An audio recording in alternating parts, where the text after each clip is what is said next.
No. No. Do you like to go camping? Do you like to be polite, be efficient, and have a plan to eliminate everyone you meet? You came to the right video. Playing the recon kit in this game requires all of those things. Being able to pick off dangerous enemies for the rest of your team is a big role, all the while being away from the action. Either taking out armored artillery or burning hordes of enemies alive, the recon kit is a force to be reckoned with. Now this video assumes that you know the basics of the game. If not, watch my previous video over here, or not because you don't want to. It's whatever. I'm gonna put this quick disclaimer, you can pause to read it, but it says the following advice and tips are from my limited experiences playing this kit, and the specific details, numbers, and additional tips are from the unofficial wiki fandom. If you find any info in this video inaccurate, missing, or lack thereof, feel free to leave a comment. While you're there, be sure to like and subscribe to show your support. And guys, thank you again for the overwhelming support from my previous tutorials, and I appreciate all of you. Now in this video, we're gonna cover the kit's passives and equipment with their upgrades, kit tips and strategy, and a compilation at the end. The Recon's passives are 30% faster reload speed and a 50% reduction in enemy accuracy. So basically what it means that you can reload faster than other kits, and the accuracy penalty makes it harder for you to be interrupted when focusing on a target. The Recon has a DMR, SMG, Machete, the F.A.S.T teleporters, and the defibrillator and ammo box. Neither are not that important for this kit and won't be covered in this video, but there's one small tip for the ammo box later in this video, so stay tuned. Starting with the DMR, it's a semi-auto rifle that acts like a sniper rifle. It is your primary source of damage, especially for long ranges, and it is capable of taking the enemy's head off with a headshot. The DMR has a slight bullet drop. When equipped, it doesn't have a reticle unlike other weapons, you can see right here. Holding right click will make you look through your scope, and using your scroll wheel can adjust the magnification. Each bullet costs 0.5% ammo, dealing 55 damage to the body and 110 to the head. The DMR holds 3 bullets at one time. And here are the upgrades. Both require you to be level 5 and both also cost 18 reserves. This is the Gift of Fire. This upgrade emphasizes on mowing down enemies in tight groups. Hitting a surface will spill an oil puddle on impact. On headshot, all puddles will be ignited, and an explosion is created on impact. All puddles will last 10 seconds when ignited. When an enemy walks on an ignited oil puddle, it will deal 21 damage every half a second. Walk on your own ignited puddle, you will burn also, but only 40% of that damage. When you get eliminated, all puddles will go away. The Gift of Fire has 2+ clip size, so you have 5 bullets in total, and it costs 0.2% ammo per bullet. To use this effectively, it's best to spill oil puddles around enemy spawns before they appear in battle. Once they spawn, try your best to achieve a headshot to ignite the oil puddles, quickly burning your enemies alive. With the faster bullet speed compared to the DMR, it's easier to engage targets from longer ranges. So the other upgrade is the Armor Peeler, which is a high-tech railgun that charges up while scoping in, increasing damage and piercing through enemies at the cost of no headshot damage. So the Armor Peeler has no bullet drop, it pierces through enemies and shields, plus 50 rounds per minute, 5 times muzzle velocity, so almost an instant laser, and when hitting an armored target, the damage is multiplied by 2.5. On a max charge, a max of 500 damage can be done. When scoped in, it takes 3.2 seconds to charge up the bar to 100%, dealing about 3.6 times damage at full charge. For every 10% charge, the shot will pierce one enemy. Firing a shot will deplete the charge completely. With a lightning fast projectile and not needing a headshot with no bullet drop, it is a lot easier to use. Against armored enemies, the Armor Peeler is strong but not as effective against them like the RPG. Charging up can kill multiple enemies in one shot, saving ammo. But charging up all the way to 100% every shot is very slow, and the damage increase is more significant at the first half of the charge, with the other half only contributing to about the quarter of the damage. Next is the SMG. It's a backup weapon exclusively for the Recon kit. It's a basic close-range submachine gun for emergency and mostly niche situations. It's mostly used for enemies too close for the DMR, but too dangerous to hit with the machete. The gun has high spread, so it's pretty ineffective anything outside of melee range. The ammo system acts similarly to the rifle from the assault kit. Pressing V will create a magazine for 1% ammo. And so here are the upgrades. I almost never use these upgrades, but feel free to try them for yourself. The loose trigger costs 16 reserves and you need to be level 5. This gun fires explosive bullets for crowd control capabilities similar to the Gift of Fire. With the drum magazine, it has plus 20 magazine size, but minus 5 max damage. Upon hitting a surface, a small explosion is created. If you already have the Gift of Fire, you don't necessarily need this upgrade.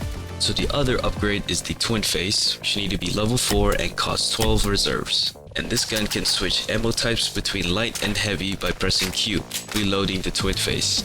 On light ammo, your rounds per minute is increased by 200, costs only 1 magazine, but deals less damage. This sticks to the SMG style of close range firing, but with the reduced damage, it may not be enough to stop enemies in time.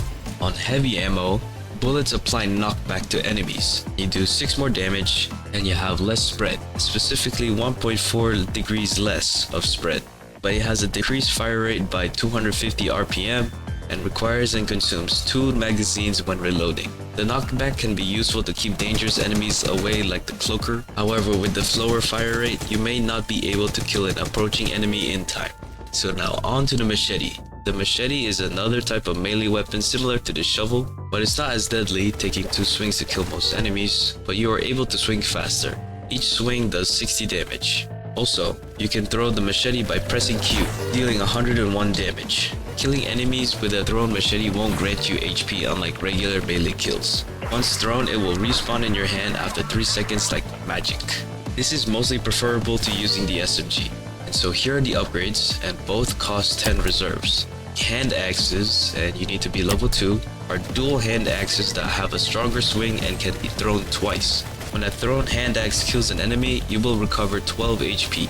You won't get your axes back until both blades are thrown.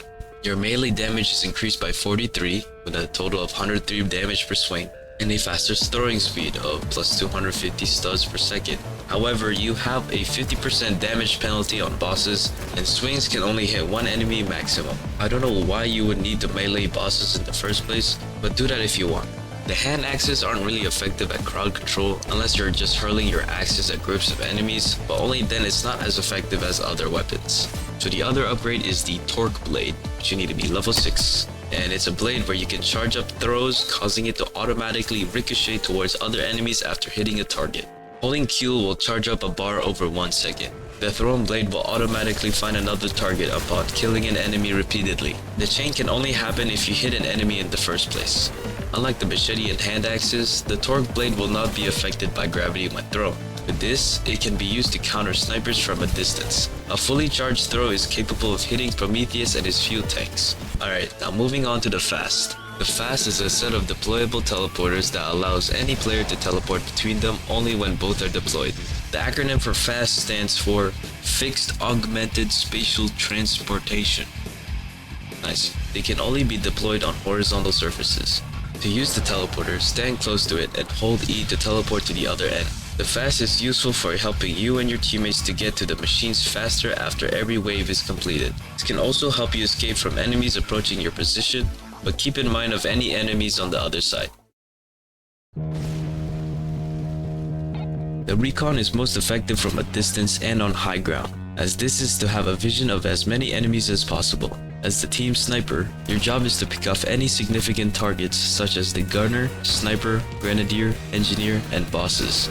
This is to relieve any pressure from the rest of your teammates being pressed by such enemies. Using the DMR, pick off enemies one by one by shooting them in the head, unless you have armor peeler cause you can just shoot them in the body. At long range, bullet drop, bullet travel, and enemy movement will have to be gauged to the best of your ability. On level ground, it's best to aim just above their forehead, allowing the bullet to travel into the enemy's head and account for bullet drop. This assumes they are not moving side to side.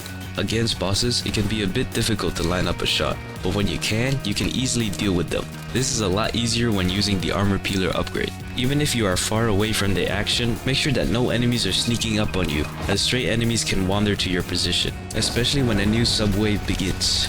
It's recommended not to waste rounds at fodder for needless ammo consumption unless necessary, as your teammates should be able to deal with them, or not.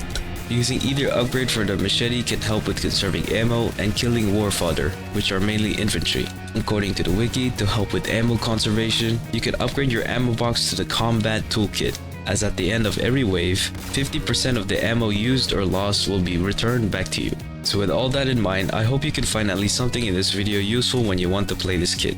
I'm going to play a compilation of any additional tips and funny moments of the footage I've gathered for this video.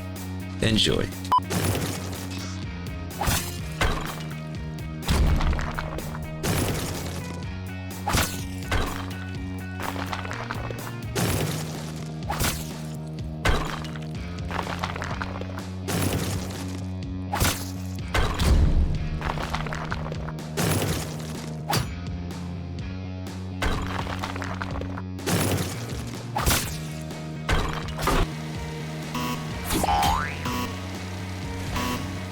Whatever I have left, I'll do.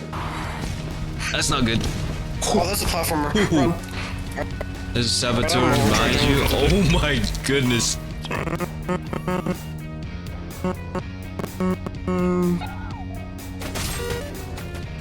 Oh! Good thing you could do with teleporters.